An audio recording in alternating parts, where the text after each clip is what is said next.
മദ്രസ കലാലയങ്ങളിൽ നിന്ന് ഈ അദബ് കിട്ടുകയുള്ളൂ. പരിശുദ്ധമാക്കപ്പെട്ട ദീനി കലാലയങ്ങളിൽ നിന്ന് ഇന്ന് അന്യമായി കൊണ്ടിരിക്കുന്ന കാലഘട്ടമാണ്. സമസ്ത കേരള ജമീയത്തുൽ ഉലമയുടെ മദ്രസയിൽ പഠിക്കാൻ വേണ്ടി മക്കളെ പറഞ്ഞയക്കുന്ന മാതാപിതാക്കൾ 5 വയസ്സെത്തും അല്ലെങ്കിൽ 5ാം ക്ലാസ്സിലേക്ക് പെൺകുട്ടികൾ എത്തുമ്പോ ആ മകളുടെ കൈക്ക് പിടിച്ചുകൊണ്ട് എന്റെ മകൾക്ക് പ്രായപൂർത്തിയെത്തി എന്ന് പറഞ്ഞുകൊണ്ട് MBBS-നും എഞ്ചിനീയറിംഗിനും സ്കൂൾ തലത്തിന്റെ ഉത്തുംഗമാകുന്ന മേഖലകളിലേക്ക് മക്കളെ വിരാജിപ്പിക്കാൻ വേണ്ടി താല്പര്യപ്പെടുന്ന മാതാപിതാക്കൾ ഗൗരവത്തിൽ പഠിക്കട്ടെ.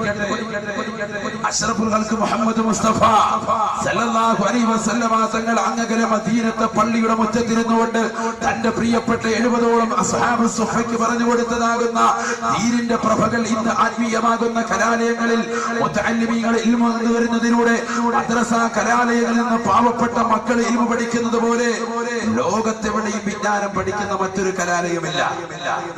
മദ്രസയിലേക്ക് പറഞ്ഞു വിടുന്ന നമ്മുടെ പ്രിയപ്പെട്ട മക്കളുടെ കൈ പിടിച്ചുകൊണ്ട് ആദ്യമായി പഠിപ്പിക്കുന്നത് ഗുരുത്വം വേണം. നീ മതബോധമുള്ളവരാകണം. നിന്റെ പ്രിയപ്പെട്ട മാതാപിതാക്കളെ ഉമ്മയും ഉപ്പയും നീ ബഹുമാനിക്കണം. നിന്റെ മാതാപിതാക്കളെ കണ്ടാൽ നീ ബഹുമാനിക്കണം. അവരുടെ മുന്നിൽ നീ നടക്കാൻ പാടില്ല. അവർ സംസാരിക്കുമ്പോൾ നീ ഉച്ചത്തിൽ സംസാരിക്കാൻ പാടില്ല. അവർ സംസാരിക്കുന്നതിനിടയിൽ കയറി നീ വർത്തമാനം പറയാൻ പാടില്ല. ഗുരുത്വമുള്ളവനാകണം. ആദ്യത്തെ കൂട്ടക്ഷരം പഠിപ്പിക്കുന്നത് ഉസ്താദ് ഒരു പ്രഥമ മുഅല്ലിം കൈപിടിച്ചുകൊണ്ട് കുട്ടിക്ക് എഴുതി കൊടുക്കുന്ന പാഠമതാണ്. ഭൗതികമാകുന്ന കലാലയങ്ങളിലേക്ക് മക്കളെ പറഞ്ഞു വിടുമ്പോ മക്കൾക്ക് ആദ്യമായിട്ട് കൂട്ടക്ഷരം പഠിപ്പിക്കുന്നത് തറ, പന. ഈ തറ പോലെ വളർന്നോ പന പോലെ ആയിക്കോ ചിന്തിക്കണം. നമ്മൾ നീ തറയായിക്കോണം, നീ പന പോലെ വളർന്നോണം എന്നർത്ഥം ധരിക്കുന്നതാകുന്ന വാക്യങ്ങളാണ്. ഒരക്ഷരത്തിൽ അങ്ങനെ അല്ലെങ്കിൽ പോലും, ഒരർത്ഥത്തിൽ അങ്ങനെ അല്ലെങ്കിൽ പോലും ആ തലത്തിലേക്ക് പോകുന്ന ഗൗരവത്തിൽ ഭൗതികമാകുന്ന വിദ്യാഭ്യാസം പോകുമ്പോ എന്റെ പ്രിയപ്പെട്ട ഉപ്പമാരോടും ഉമ്മമാരോടും എനിക്ക് ആദ്യമായും അവസാനമായിട്ടും ഉമ്മന ഉസ്താദിനെ നിങ്ങളോട് ഓർമ്മപ്പെടുത്താനുള്ളത് ഭൗതികമാകുന്ന വിദ്യാഭ്യാസം നിങ്ങൾ കൊണ്ടുപോയിക്കോളി. പക്ഷേ ബഹുമാന്യനായ തൽവാ ഉസ്താദ് പറഞ്ഞതുപോലെ ഭൗതിക വിദ്യാവാഹനം കൊള്ളാമടോ, ആത്മീയ വിദ്യയാണ് അതിന്റെ ബ്രേക്കടോ. ആത്മീയ വിദ്യയാണ് അതിന്റെ ബ്രേക്ക്. ആ ആത്മീയ വിദ്യാഭ്യാസത്തിൽ ഊന്നിക്കൊണ്ടുള്ളതാകുന്ന ഭൗതിക വിദ്യയെ നമ്മുടെ മക്കൾക്ക് കൊടുക്കാമോ? നിങ്ങൾക്കറിയോ എന്ന് എനിക്കറിയില്ല. ഇന്ന് ഈ കൊച്ചു കേരളത്തിൽ മംഗലാപുരത്ത് നിന്ന് എല്ലാ ദിവസവും ഡെയിലി ബാംഗ്ലൂരിലേക്ക് ഒരു യാത്ര തിരിക്കുന്ന ഒരു ബസ്. ആ ബസ്സിൽ 8:30 മണിക്ക് 9 മണിയാവുമ്പോ യാത്ര തിരിക്കുന്നതാകുന്ന ബസ്സിൽ 17ഉം 18ഉം വയസ്സുള്ളതാകുന്ന പെൺകുട്ടികളെ സ്വത്തെടുത്തുള്ള സീറ്റിലേക്ക് കൊണ്ടുവന്ന് സമ്മാനിക്കുന്ന, അതിനുവേണ്ടി പൈസ അടച്ചു കഴിഞ്ഞാൽ അതിനുവേണ്ടി സമ്മതിക്കുന്നതാകുന്ന ലൈംഗികമാകുന്ന വേഴ്ചകൾക്കെല്ലാം ആ പെണ്ണിന്റെ ശരീരത്തിൽ തൊട്ടുരുമ്മിയിരിക്കാനും വർത്തമാനം പറയാനും നേരം വെളുക്കുന്നത് വരെ ബാംഗ്ലൂരിൽ എത്തുന്നവരെയുള്ളതാകുന്ന സമയങ്ങളിൽ കൊച്ചു സല്ലാപങ്ങളുമായിട്ട് പോകുവാനുള്ള ഒരു അവസരം ഈ കൊച്ചു കേരളത്തിൽ നിന്നുള്ള യാത്ര തിരിക്കുന്ന വാഹനങ്ങൾ കൊടുക്കുന്നുണ്ടെങ്കിൽ എവിടെ എത്തി നമ്മുടെ മുസ്ലിം സഹോദരങ്ങൾ? നമ്മൾ പഠിച്ചു വെക്കണം. നമ്മുടെ മക്കളെ ബാംഗ്ലൂരിലേക്കും നമ്മുടെ മക്കളെ മാംഗ്ലൂരിലേക്കും നമ്മുടെ മക്കളെ മംഗലാപുരത്തേക്കും ഒക്കെ വണ്ടി കയറ്റി വിടുമ്പോ ഭൗതികമാകുന്ന കലാലയത്തിന്റെ ഉത്തുംഗമാകുന്ന മേഖലകൾ പിടിച്ചിട്ട് നാടിന് അഭിമാനമായിട്ട് കടന്നു വരണമെന്ന് ആശ വെച്ചുകൊണ്ട് മദ്രസ പ്രസ്ഥാനങ്ങളെ തള്ളിപ്പറഞ്ഞ് സമസ്തയുടെ ഉലമാക്കളെ ചീത്ത വിളിച്ചിട്ട് ദീനി കലാലയങ്ങളിൽ നിന്ന് മക്കളെ മുഖത്തടിച്ചതുപോലെ ഉസ്താദുമാരോട് വർത്തമാനം പറഞ്ഞിട്ട് കൊണ്ടുപോകുന്ന എന്റെ പ്രിയപ്പെട്ട മാതാപിതാക്കൾ പഠിച്ചു വെക്കി. ആ മക്കള് നാളെ നമുക്കെതിരെ തിരിയുന്ന ഒരു കാലഘട്ടം വരും. അള്ളാഹു കാത്തിരക്ഷിക്കുമാറാവട്ടെ. അതുകൊണ്ട് ഒരിക്കലും തന്നെ ഭൗതികമാകുന്ന വിദ്യാഭ്യാസത്തിൽ നിങ്ങൾ കൊണ്ടുപോയിക്കോളി, വേണ്ട എന്നല്ല. പക്ഷെ ആത്മീയമാകുന്ന മേഖലകളെ തള്ളിപ്പറഞ്ഞിട്ടാവരുത്, ഒരിക്കലും തള്ളിക്കളഞ്ഞിട്ടുമാവരുത്. അള്ളാഹു കാത്തിരക്ഷിക്കും. ഈ സഹാബി വര്യൻ അതവുള്ളവനാണ്, ഗുരുത്വമുള്ളവനാണ്. ആ സഹാബി വര്യൻ പഠിച്ചത് മുത്തുനബിയുടെ അടുക്കൽ നിന്നാണ് അതവ്. അതുകൊണ്ട് സഹാബി വര്യൻ പറയുന്നില്ല എന്താണ് നബി എന്ന് ചോദിക്കുന്നില്ല. എന്റെ നിസ്കാരത്തിലുള്ള ഫാൽട്ട് എന്താണെന്ന് ആ സഹാബി വര്യൻ ചോദിക്കുന്നില്ല. മൂന്നാമത്തെ വട്ടവും ആ സഹാബി വര്യൻ വീണ്ടും നിസ്കരിച്ചു വന്നപ്പോ അല്ലാഹുവിന്റെ റസൂൽ പറഞ്ഞു അത്രേ, സല്ലി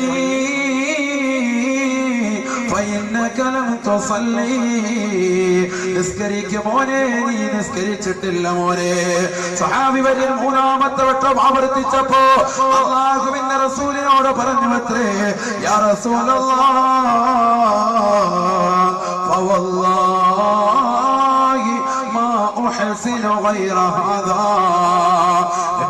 നബിയെ, ഇതിനേക്കാൾ മെച്ചമായിട്ട് എനിക്ക് നിസ്കരിക്കാൻ അറിയില്ല നബിയെ, ഇതിനേക്കാൾ ഉത്തമമായ നിലയിൽ എനിക്ക് നിസ്കരിക്കാൻ അറിയില്ല നബിയെ.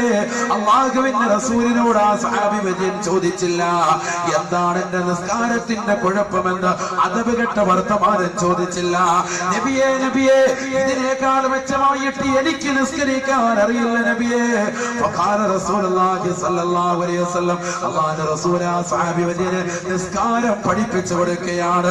1400 വർഷങ്ങൾക്ക് മുമ്പ് അല്ലാഹുവിന്റെ റസൂൽ തന്റെ പ്രിയപ്പെട്ട സഹാബി വര്യനാകുന്ന ആ സഹാബി വര്യനെ മദീനത്തെ പള്ളിയിൽ വെച്ചുകൊണ്ട് പറഞ്ഞു കൊടുത്ത അധ്യാപനം ഇന്ന് അഴീക്കോട് ചട്ടിയിൽ ഒരുമിച്ച് കൂടിയ ആയിരക്കണക്കിന് വിശ്വാസിനികൾക്ക് ഉമ്മരം ഉസ്താദും റസൂലുള്ളാഹിയുടെ പിൻഗാമി എന്ന നിലയ്ക്ക് അല്ലാഹുവിന്റെ റസൂലിന്റെ അനന്തരവകാശികളാകുന്ന ഉലമാക്കളുടെ പട്ടികയിൽ എളിയ സേവനം നടത്തുന്നു എന്ന നിലയ്ക്ക് നിങ്ങളോട് ഓർമ്മപ്പെടുത്തുകയാണ് ആ പരിശുദ്ധമായ ഹദീസ്.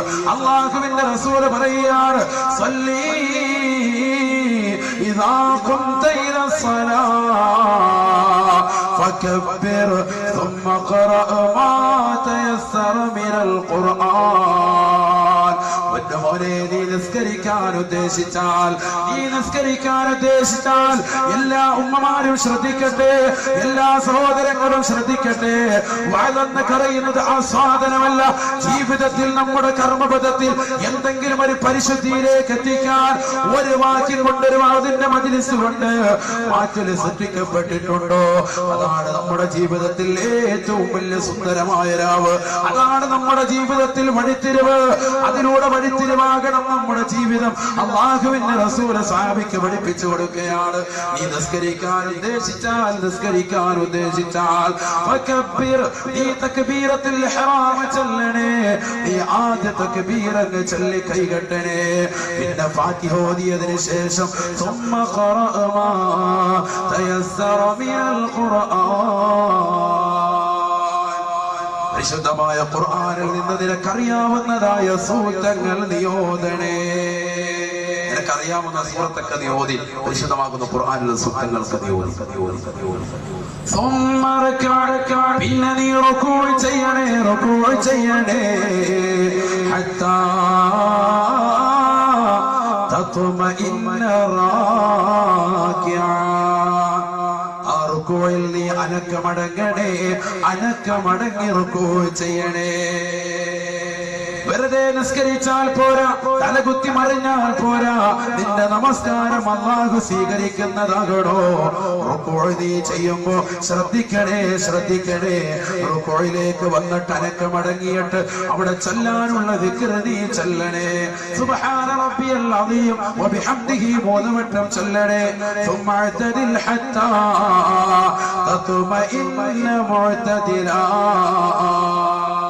പിന്നെ നീ അഅ്തിദാലിലേക്ക്, നൃത്തത്തിലേക്ക് വരണേ.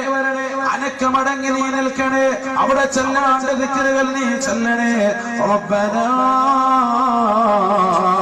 ലക്കൽ ഹംദു മിൽഅ السماوات وملء الأرض وملء ما شئت من شيء بعد.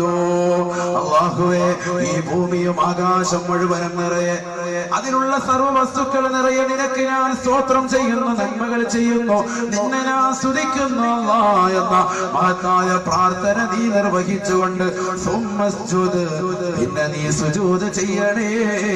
ഹത്താ തത്മഇന്ന സാജിദാ. സുജൂദിൽ നീ അനക്കമടങ്ങണേ. സുജൂദിലേക്ക് വന്നിട്ട് പെട്ടെന്ന് തന്നെയുള്ള തലകുത്തി മറിയൽ പാടില്ല. സുജൂദിൽ വന്നുകൊണ്ട് അനക്കമടങ്ങി നിൽക്കണേ. ആ സുജൂദിൽ ചൊല്ലേണ്ട ദിക്ർ നീ ചൊല്ലണേ. സുബ്ഹാന റബ്ബിയൽ അഅ്ലാ വബിഹംദിഹി 3 പ്രാവശ്യം ചൊല്ലണേ. എന്നിട്ട് സുമ്മ ജൽസ്, പിന്നെ നീ ഇരിക്കണേ. ഹത്താ തത്മഇന്ന ജാലിസാ. ഇരുത്തത്തിൽ നീ അനക്കമടങ്ങണേ. അനക്കമടങ്ങി നീ ദിക്ർ ചൊല്ലണേ. അനക്കമടങ്ങണം. അവിടെ ആ ഇരുത്തത്തിൽ അനക്കമടങ്ങണം. എത്ര സഹോദരങ്ങൾ ശ്രദ്ധിക്കുന്നുണ്ട്. അഷ്റഫുൽ ഖൽഖ് മുഹമ്മദ് മുസ്തഫ സല്ലല്ലാഹു അലൈഹി വസല്ലമ തങ്ങൾ പഠിപ്പിക്കാത്ത ഒരു മേഖലയില്ല, പ്രവാചകന് പറഞ്ഞു കൊടുക്കാത്ത ഒരു ഭാഗവുമില്ല. തന്റെ പ്രിയപ്പെട്ട അനുയായിയിൽ നിന്ന് പെട്ടെന്ന് നമസ്കരിച്ചിട്ട് പോകുന്ന വ്യക്തിയെ വിളിച്ചിട്ട് അല്ലാഹുവിന്റെ റസൂൽ പറഞ്ഞു, നിനക്ക് സലാമൊക്കെ ഇരിക്കട്ടെ, പക്ഷേ നിന്റെ നമസ്കാരം അല്ലാഹു സുബ്ഹാനഹു വ തആല പരിഗണിച്ചിട്ടില്ല, അതുകൊണ്ട് നീ നിസ്കരിച്ചിട്ടില്ല, നമസ്കാരം ശരിയായിട്ടില്ല എന്നല്ല പറഞ്ഞത്. ബഹുമാനപ്പെട്ട ഇമാം ഷാഫി റഹ്മത്തുള്ളാഹി അലൈഹി മഹാനവറുകളുടെ ആശയത്തിൽ അവിടുത്തതാകുന്ന മദ്ഹബിൽ തരീഖത്തിന്മേൽ നിൽക്കുന്ന നമ്മൾ നിർബന്ധമായി മനസ്സിലാക്കണം, തുമഇനീനത്ത് എന്ന് പറയുന്നത് നമുക്ക് ഫർളായ ഘടകമാണ്. അനക്കമടങ്ങുക. നമസ്കാരത്തിൽ അത് റുക്കൂഇൽ വേണം, ഇഅ്തിദാലിൽ വേണം, സുജൂദിൽ വേണം, ഇടയിലുള്ള ഇരുത്തത്തിൽ വേണം. ഇത് അധിക സഹോദരങ്ങളും സഹോദരിമാരും ശ്രദ്ധിക്കാതെ പോകുന്ന വസ്തുതയാണ്. അധിക ആളുകൾ ശ്രദ്ധിക്കുന്നില്ല. നിസ്കാരങ്ങൾ പെട്ടെന്ന് വന്ന് തലകുത്തി മറിച്ചിട്ടങ്ങ് പോവുകയാണ്. ഇടയിലുള്ള ഇരുത്തത്തിൽ 7 വലിയ പ്രാർത്ഥനകളുണ്ട്. 7 വലിയ പ്രാർത്ഥനകൾ ആ ഇടയിലുള്ള ഇരുത്തത്തിൽ നമ്മൾ ആരും അറിയുന്നില്ല. വലിയ പ്രാർത്ഥനയാണ്. നമ്മൾ എത്രയോ കേസ് കെട്ടുകൾ നേർച്ച വെക്കുന്നു, എത്രയോ പള്ളികളിൽ പോയി നേർച്ചകൾ കൊടുക്കുന്നു, എത്രയോ മക്കബറുകളിൽ പോയി നമ്മൾ നേർച്ചകൾ വെക്കുന്നു. പരിശുദ്ധമാക്കപ്പെട്ട നമസ്കാരത്തിലുള്ള പ്രാർത്ഥനകൾ നമ്മൾ പൂർണ്ണമായി പരിഗണിച്ചിരുന്നെങ്കിൽ നമുക്ക് ഇത്തരത്തിലുള്ള അവസ്ഥ വരുമായിരുന്നില്ല. കാരണം ഈ ഇടയിലുള്ള ഇരുത്തത്തിലുള്ള 7 പ്രാർത്ഥനകളെ ഇമാമികൾ രേഖപ്പെടുത്തുന്നു വലിയ പ്രാർത്ഥനകളാണ്, വലിയ ദുആ. നമ്മൾ അറിയുന്നില്ല. റബ്ബി ഗഫിർലി വർഹംനി വജ്ബുർനി വർഫഅനി വർസുഖ്നി വഹ്ദിനി വഅഫിനി. എത്ര മനോഹരമായ പ്രാർത്ഥനകളാണ്, എത്ര സുന്ദരമായ പ്രാർത്ഥനകളാണ്. അല്ലാഹുവിന്റെ റസൂൽ പറഞ്ഞില്ലയോ, റബ്ബി ഗഫിർലി. മോനെ ഇടയിലുള്ള ഇരുത്തത്തിലേക്ക് ഇരുന്ന് അനക്കമടങ്ങിയിട്ട് നീ ചെല്ലണേ, എനിക്ക് നീ പുറത്തു തരണേ അല്ലാഹ്. ചോദിക്കുന്നത് തെറ്റ് ചെയ്യാത്ത മനുഷ്യനുണ്ടോ? തെറ്റ് ചെയ്യാത്ത സഹോദരിയുണ്ടോ? കണ്ടുകൊണ്ട് എത്രയെത്ര മലീമസമാകുന്ന സിനിമകൾ കണ്ടവരാണ്. പരിശുദ്ധമാകപ്പെട്ട ഇശാ മഗ്‌രിബിന്റെ ഇടയിൽ എത്ര സീരിയലുകൾ കണ്ടു തീർത്ത കണ്ണുകളാണ്, എത്ര സിനിമകൾ കണ്ടു തീർത്തതാകുന്ന കണ്ണുകളാണ്. അശ്ലീല പടങ്ങൾ പോലും പരിശുദ്ധമാക്കപ്പെട്ട ജുമായുടെ പള്ളിയുടെ സ്ഥലങ്ങളിൽ ജുമാ ഖുതുബ നടക്കുന്ന സമയത്ത് 2ാം നിലയിൽ ഇരുന്നുകൊണ്ട് എക്സെൻഡർ വെച്ചുകൊണ്ട് ബ്ലൂടൂത്ത് വെച്ചുകൊണ്ട് പരസ്പരം അങ്ങോട്ടും ഇങ്ങോട്ടും അശ്ലീല പടങ്ങൾ കൈമാറുന്ന യുവാക്കളുള്ള കാലഘട്ടമല്ലയോ? പാതിരാത്രി സമയത്ത് നിശയുടെ നിശീതതയിൽ ഊരിരുട്ടിനെ വകഞ്ഞു മാറ്റിയിട്ട് മൊബൈൽ ഫോണിൽ WW അടിച്ചുകൊണ്ട് അശ്ലീലതയുടെ ലോകത്തേക്ക് രാത്രികളെ തിരിച്ചുവിടുന്ന യുവാക്കളല്ലയോ? അല്ലാഹുവിന്റെ റസൂൽ പറയുകയാണ്, നീ ദുആ ചെയ്യുമോനെ, 5 വഖത്ത് നമസ്കാരത്തിലും എല്ലാ സുന്നത്തായ നമസ്കാരങ്ങളിലും ഇടയിലുള്ള ഇരുത്തത്തിൽ ഹൃദയത്തിൽ തട്ടിക്കൊണ്ട് പ്രാർത്ഥിക്കുക. റബ്ബി ഗഫിർലി, അല്ലാഹുവേ എനിക്ക് നീ പുറത്തു തരണേ അല്ലാഹ്. സാഹചര്യത്തിന്റെ സമ്മർദ്ദത്തിനടിമപ്പെട്ടുകൊണ്ട് ഒരുപാട് തെറ്റുകൾ ചെയ്തു പോയിട്ടുണ്ട് അല്ലാഹ്. എനിക്ക് നീ വിട്ടുപുറത്ത് മാപ്പാക്കണേ അല്ലാഹ്. വർഹംനി, നിന്റെ കാരുണ്യം എനിക്ക് നീ ചൊരിഞ്ഞു തരണേ അല്ലാഹ്. 2ാമത്തെ വലിയ പ്രാർത്ഥനയാണ്, കാരുണ്യം എനിക്ക് നീ ചൊരിഞ്ഞു തരണേ അല്ലാഹ്. ലോകത്തെ അല്ലാഹു സുബ്ഹാനഹു വ തആല 100% കാരുണ്യം അവനുള്ളതെങ്കിൽ 1% മാത്രമാണ് ഈ ലോകത്തുള്ള സർവ്വ സൃഷ്ടിജാലങ്ങൾക്കും അവൻ നൽകിയിട്ടുള്ളതെന്ന് നബിയുനാ റസൂലുള്ളാഹി. അല്ലാഹുവിന്റെ കാരുണ്യം 99 നാളെ മഹ്ശറയിൽ വെച്ചിരിക്കുകയാണ്. അല്ലാഹുവിനോട് ചോദിക്കും മുഅ്മിനേ, അല്ലാഹുവിനോട് ചോദിക്കും മുഅ്മിനത്തെ, നിന്റെ നമസ്കാരത്തിൽ വർഹംനി, അല്ലാഹുവേ എനിക്ക് നീ കാരുണ്യം ചൊരിഞ്ഞു തരണേ അല്ലാഹ്. വജ്ബുർനി, എന്റെ കാര്യങ്ങളെ നീ പരിഹരിക്കണേ അല്ലാഹ്. മറ്റൊരാളുടെ മുന്നിൽ കൈനീട്ടേണ്ട അവസ്ഥ നീ നൽകരുത് അല്ലാഹ്. പട്ടിണി പാവങ്ങളാണ് അല്ലാഹുവേ. വജ്ബുർനി, എന്റെ കച്ചവടത്തിൽ ബിസിനസ്സിൽ നല്ലാണ് പ്രയാസമാണ്, എനിക്ക് മത്സ്യം കിട്ടുന്നില്ല അല്ലാഹ്, എന്റെ കടല് ചതിച്ചിരിക്കുകയാണ് അല്ലാഹ്. പടച്ച റബ്ബേ വജ്ബുർനി, നീ എന്റെ കാര്യങ്ങളെ പരിഹരിക്കണേ അല്ലാഹ്. നീ പരിഹരിക്കണേ അല്ലാഹ്. വർഫഅനി, എന്നെ നീ ഉയർത്തണേ അല്ലാഹ്. പരിശുദ്ധമായ സ്വർഗത്തിലേക്ക് കടക്കാൻ പോയിട്ട് അതിന്റെ ഭാഗത്തെത്തുമോ എന്ന് എനിക്കറിയില്ല. എന്നാലും നിന്നോട് ചോദിക്കുന്നു അല്ലാഹ്, വർഫഅനി, പടിപടിയായി ദുനിയാവിലും ആഖിറത്തിലും എന്നെ നീ ഉയർത്തണേ അല്ലാഹ്. വർസുഖ്നി, ഞാൻ ബിസിനസ് ചെയ്യുന്നവനാണ്, ഞാൻ കച്ചവടം ചെയ്യുന്നവനാ, പക്ഷേ ആഹാരം നൽകുന്നവൻ നീയാണ്. എന്റെ കച്ചവടത്തിൽ ബറക്കത്തുണ്ടാക്കാനും ലക്ഷ്യം വെക്കുന്നവൻ നീയാണ്. കട തുറന്നത് കൊണ്ട് കാര്യമായില്ല, കടയിലേക്ക് ആള് വന്നത് കൊണ്ട് കാര്യമായില്ല, ധനം കിട്ടിയത് കൊണ്ട് കാര്യമായില്ല, സമ്പാദ്യം വന്നത് കൊണ്ട് കാര്യമായില്ല. അത് കൊണ്ടുപോയി അരിയായി വേവിച്ച് വായിലേക്ക് വെച്ച് ആസ്വദിച്ച് നുണഞ്ഞ് വയറ്റിലെത്തുമ്പോഴേ ആശ്വാസം കടന്നു വരികയുള്ളൂ. വർസുഖ്നി, എനിക്ക് നീ ആഹാരം നൽകണേ അല്ലാഹ്. വമാ മിൻ ദാബത്തിൻ ഫിൽ അർളി ഇല്ലാ അലല്ലാഹി റിസ്ഖുഹാ. ഈ ഭൂമി ലോകത്തേക്ക് അല്ലാഹു സുബ്ഹാനഹു വ തആല അയച്ചിട്ടുള്ളതായ സർവ്വ ജീവജാലങ്ങളെയും പടച്ചിട്ടുള്ള സർവ്വ ജീവജാലങ്ങൾക്കും ആഹാരം കൊടുക്കുന്നവൻ ആ ജഗന്നിയന്താവത്രേ. കിഴക്കൻ ചക്രവാളത്തിൽ നിന്ന് സൂര്യന്റെ പ്രഭ വരുമ്പോ വടവൃക്ഷങ്ങളിൽ നിന്ന് കളകൂചനങ്ങൾ പൊഴിച്ചുകൊണ്ട് വിദൂരങ്ങളിൽ നിന്ന് വിദൂരങ്ങളിലേക്ക് പറന്നകന്നു പോകുന്ന പക്ഷിപ്പറവാദികൾക്ക് മുൻ ചിന്താഗതിയില്ലാതെ ഭക്ഷണം നിശ്ചയിച്ച റാസിഖായ അല്ലാഹ് ആർത്തിരമ്പി വരുന്ന കടലിന്റെ അഗാധമാകുന്ന ഗർത്തത്തിലൂടെ ഒളിയിട്ട് നീന്തി തുടിക്കുന്ന ഭീമാകാരനായ തിമിംഗലം മുതൽ അതിസൂക്ഷ്മദർശിനികൾ കൊണ്ടുപോലും കാണാൻ സാധിക്കാത്ത അതിസൂക്ഷ്മങ്ങളായ അണുക്കളെ സൃഷ്ടിക്കുകയും അവകളെ സംരക്ഷിക്കുകയും അവകൾക്ക് വേണ്ട വിധത്തിൽ ആഹാരം കൊടുക്കുകയും ചെയ്യുന്നതും ആ ജഗന്നിയന്താവത്രേ. ആ പടച്ചറപ്പിന്റെ പടച്ചല്ലാഹുവേ, എനിക്ക് നീ ആഹാരം നൽകണേ അല്ലാഹ്. വർസുഖ്നി, എനിക്ക് നീ ആഹാരം നൽകണേ അല്ലാഹ്. വഹ്ദിനി, എന്നെ നീ സന്മാർഗത്തിന്റെ പാതാവ് തെളിച്ചു തരണേ അല്ലാഹ്. ഒരുപാട് ആളുകൾ രാജത്വരീക്കത്തുമായി നിലകൊണ്ടിരിക്കുന്ന കാലഘട്ടമാണ്. ഒരുപാട് ആളുകൾ ആത്മീയമാകുന്ന ചൂഷണവുമായി രംഗത്ത് വന്നിരിക്കുന്ന കാലഘട്ടമാണ്. ഈ സമയത്ത് അല്ലാഹുവേ, വഹ്ദിനി, സന്മാർഗത്തിന്റെ പാതാവ് എനിക്ക് നീ തെളിച്ചു തരണേ അല്ലാഹ്.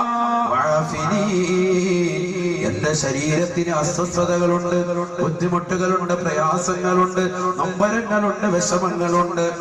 അസുഖമില്ലാത്ത മുഅ്മിനുണ്ടോ? വിഷമമില്ലാത്ത സഹോദരിമാരുണ്ടോ?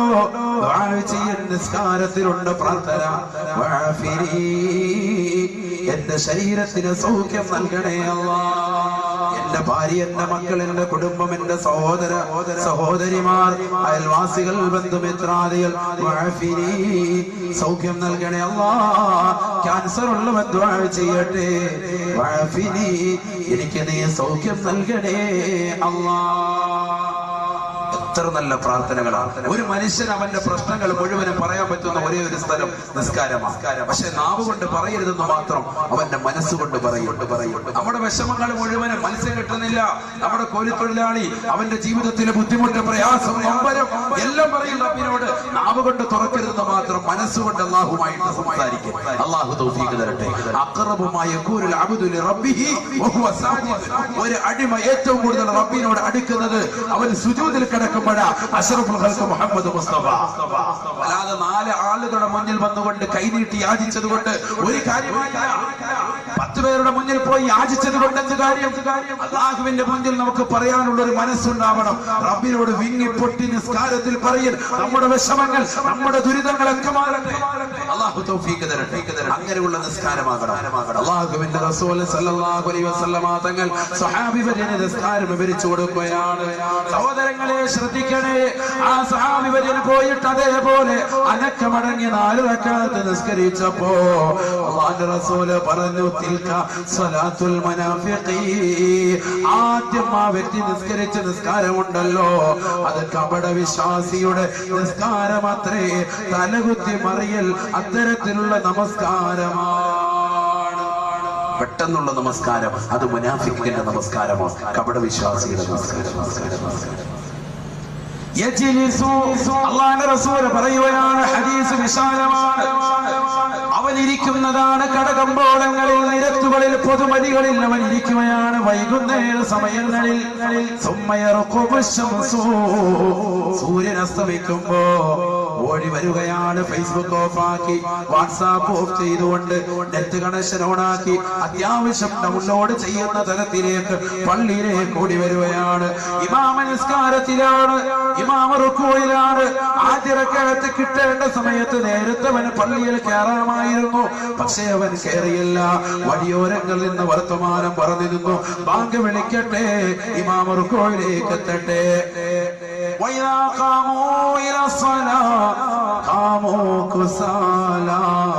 മുനാഫിഖ് എന്ന് പറയുന്ന മനുഷ്യൻ നിസ്കരിക്കാൻ വന്നാൽ മടിയനും അലസനുമായി മാറി മാറി തന്നെ നിൽക്കുമത്രേ. നേരത്തെ പള്ളിയിൽ കയറിയിട്ടുണ്ടാകും ചിലർ, എന്നാലും അവർ മുസല്ലയിലേക്ക് ഒന്നാമത്തെ സഫിലേക്ക് വരികയില്ല, ആദ്യ സഫിലേക്ക് കടക്കുകയില്ല. പുറകോട്ട് മാറിയിട്ട് മറ്റുള്ളവരെ മുന്നോട്ട് കൊണ്ടുപോയാണ്. ഇവൻ മുനാഫിക്കാണ്, കപട വിശ്വാസിയാണെന്ന് നബിയുനാ റസൂലുള്ളാഹി. അല്ലാഹുവുമായിട്ട് അടുക്കാൻ താല്പര്യമില്ലാതെ പുറകോട്ട് വലിഞ്ഞുകൊണ്ട് അവസാന സമയത്ത് ഓടി വന്നുകൊണ്ട് തലകുത്തി മറിയുന്നവൻ. പിന്നെ 4 റക്അത്തവൻ പെട്ടെന്ന് തന്നെ കൊത്തി നിസ്കരിക്കുകയാ. കാക്ക രക്തം കൊട്ടിയെടുക്കുന്നത് പോലെ, കാക്ക രക്തകണങ്ങൾ കൊത്തിയെടുക്കുന്നത് പോലെ അവൻ വന്നുകൊണ്ട് പെട്ടെന്ന് തന്നെ തലകുത്തി വന്ന് നിസ്കരിക്കുകയാണ്. അത്തരത്തിലുള്ള വ്യക്തിയുടെ നമസ്കാരം അല്ലാഹു സ്വീകരിക്കില്ല. അത് മുനാഫിഖിന്റെ നമസ്കാരം അത്രേ. പിന്നെ അല്ലാഹുവിന്റെ റസൂൽ ആയത്ത് ഓതി വെക്കുകയാണ്, ഇന്നൽ മുനാഫിഖീൻ ഫി ദർകിൽ അസ്ഫലി മിനൻ നാർ വലാ തജിദ ലഹും നസീറാ. മുനാഫിക്കുകൾ, കപട വിശ്വാസികൾ എന്ന് പറയുന്നത് അല്ലാഹുവിനെ ഇബാദത്ത് ചെയ്യുന്നതിൽ കുറഞ്ഞ സമയം മാത്രം ചിന്തിക്കുന്നവരാണ്. വൈകുന്നേര സമയങ്ങളിൽ അശ്രദ്ധരായി ബീച്ച് റോഡുകൾ കറങ്ങി നടന്ന് ഫേസ്ബുക്കിലേക്ക് മുഖം ചേർത്ത് വെച്ചുകൊണ്ട് സമയം കൊന്നിട്ട് അവസാനം ഓടി വന്നുകൊണ്ട് കുറഞ്ഞ സമയം പടച്ച റബ്ബിന്റെ മുന്നിൽ തലകുത്തി മറിഞ്ഞിട്ട് ചാടിയണീറ്റ് പോകുന്നതായ സഹോദര, ഈ മുനാഫിക്കിന്റെ പട്ടികയിൽ പെട്ടുപോയിട്ടുണ്ടെങ്കിൽ അല്ലാഹുവിന്റെ ഖുർആൻ പറയുന്നു, ഫിദ്ദർകിൽ അസ്ഫലി മിനൻ നാർ. നരകത്തിന്റെ ഏറ്റവും അടിത്തട്ടിലാണ് അവന്റെ വാസസ്ഥലമെന്ന് പരിശുദ്ധ ഖുർആൻ.